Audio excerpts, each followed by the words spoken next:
Alors c'est un arbre qui vient d'ailleurs, qui vient de loin, parce qu'il est originaire au départ d'Asie mineure. Il est acclimaté maintenant depuis bien longtemps, depuis largement plus du siècle en France. C'est probablement une de nos essences les plus remarquables par les dimensions qu'elle peut atteindre. Plus de 20 mètres, 30 mètres de hauteur, des dimensions en matière de grosseur du tronc assez extraordinaires, qui dépendent bien évidemment de la nature du sol, la richesse du sol. Cet arbre, par exemple, devant lequel je me trouve, je ne sais pas s'il a 300 ans ou s'il en a le double.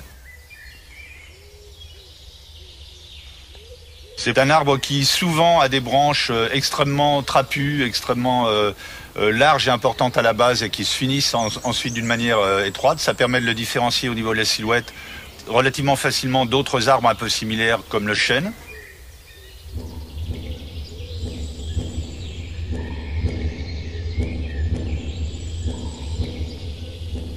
Bien, nous sommes ici devant un magnifique châtaignier et qui a la caractéristique d'être greffé. Et donc on voit ici la marque, la cicatrice du lien entre le greffon et le porte-greffe, donc qui n'était ni plus ni moins qu'un petit taillis de châtaignier de la grosseur d'un manche de balai à peu près. Cette pratique remonte au 19e siècle, où les gens dans nos campagnes mouraient de faim ici. Et donc il a fallu produire de l'alimentation. Et l'idée était de développer du châtaignier pour produire de la châtaigne pour nourrir les gens. Et pour améliorer la qualité des châtaignes, eh bien, on a prélevé sur des arbres qui produisaient des gros fruits, des tiges, des greffons, et on les a greffés sur des châtaigniers sauvages. Et on a donc obtenu des arbres qui produisent des châtaignes améliorées qu'on appelle des marrons. Alors tous les châtaigniers qu'on observe maintenant dans le paysage ici, tous les gros châtaigniers qui ont un grand houppier, qui sont très gros comme celui-ci, ce sont des châtaigniers greffés qui ont été greffés entre 1850 et 1900.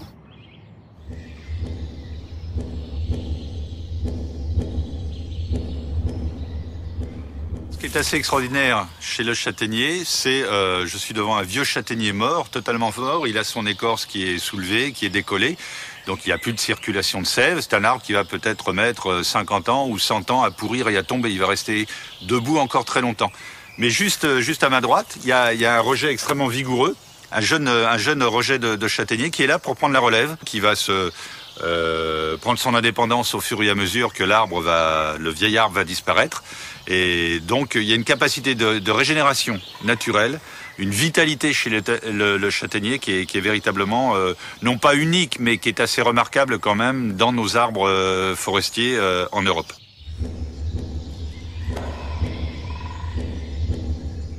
Le châtaignier est un bois qui est assez résistant en utilisation extérieure. On dit qu'il est presque imputrescible. Donc depuis très très longtemps, on l'exploite de différentes manières. Là par exemple derrière moi, il y a un taillis de châtaignier. Le taillis de châtaignier était exploité et toujours exploité à la fois pour du bois de feu, mais pour la fabrication de piquets, pour réaliser des clôtures notamment. Une clôture en châtaignier, ça peut durer 25 ans en extérieur. Le problème de ce taillis pour la faune sauvage, c'est que, comme on peut le voir ici, il n'y a plus de lumière qui pénètre car la végétation est très dense. Et donc on est dans un milieu complètement stérile, complètement vierge. Et ce milieu n'est plus intéressant pour la faune sauvage.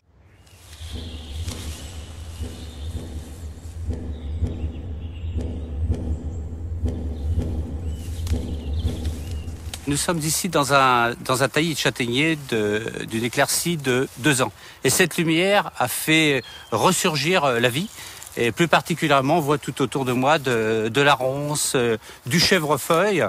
Et on voit que donc la végétation au sol est en train de repartir complètement.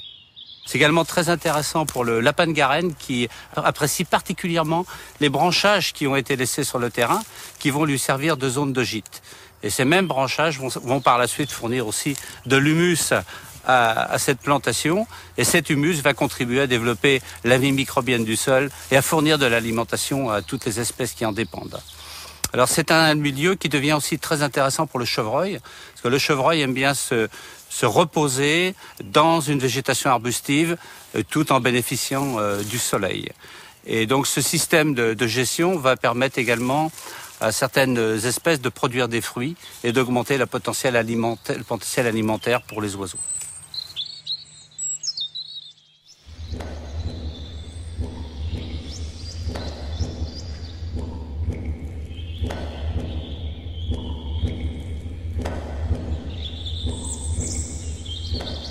Ici, on a un châtaignier tétard qui a été exploité il y a 2 ans. On en fait soit du piquet pour l'exploitation agricole, du chauffage, ou bien on peut utiliser pour faire des haies anciennes. Le fait de développer des tétards a pour objectif de produire des branches hors de la portée du bétail et permettre au matériel agricole de se déplacer facilement.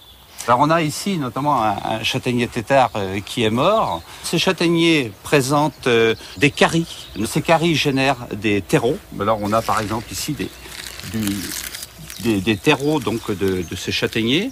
Eh bien ce milieu de vie est un habitat pour des communautés d'insectes et notamment des insectes d'intérêt patrimoniaux. On s'est aperçu qu'ils étaient très intéressants en termes de biodiversité. Ces arbres, avec leurs cavités, permettent aux espèces de l'avifaune, aux oiseaux cavernicoles, d'installer leur nid. C'est le cas, par exemple, des pics, qui affectionnent notamment tous les vieux châtaigniers morts. Le gros problème de cette forme, de cet habitat d'intérêt communautaire, et le gros problème maintenant est leur survie. Parce qu'il n'y a plus de création de tétards. Il n'est plus justifié de créer des tétards pour faire des cépées hautes, puisqu'on produit actuellement du bois sous d'autres formes, notamment en forme de taillis. Et donc si on veut pérenniser l'intérêt du tétard pour le paysage et pour la biodiversité, il va falloir décliner des politiques environnementales qui encouragent les gens à recréer de nouveaux tétards pour pérenniser l'espèce et surtout pérenniser l'habitat de ces insectes qui ne pourront pas survivre s'ils ne retrouvent pas des vieux châtaigniers carriers dans 50 ans ou dans un siècle.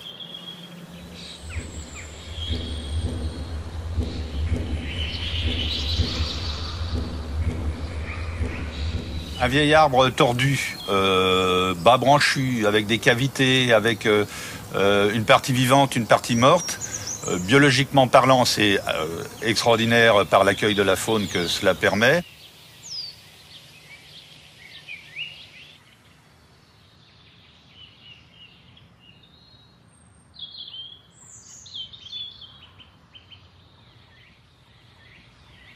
Et c'est un arbre qui peut, au fur et à mesure que les siècles le sculptent, acquérir des formes qui peuvent être extrêmement esthétiques.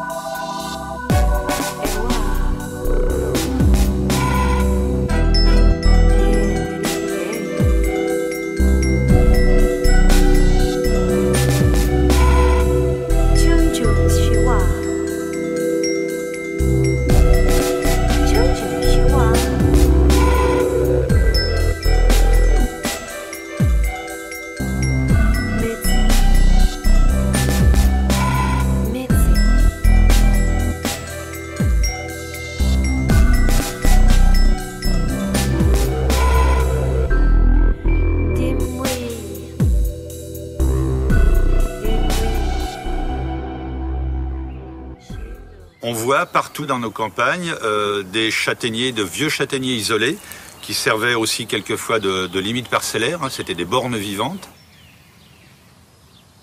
Et bien une fois que l'arbre a été déraciné par une tempête et s'est écroulé de lui-même, il n'y a plus de remplacement. Donc quels seront nos paysages de demain par rapport à ce patrimoine quand même à la fois esthétique et paysager que constituent ces vieux châtaigniers? Personne ne le sait. Il serait peut-être temps de songer aux générations à venir qui risquent fort de se trouver dépourvues de ces vieux châtaigniers qui sont quand même extraordinairement jolis. Et cette forme d'arbre disparaît, donc il est important maintenant de replanter de nouveaux châtaigniers greffés pour regagner le paysage.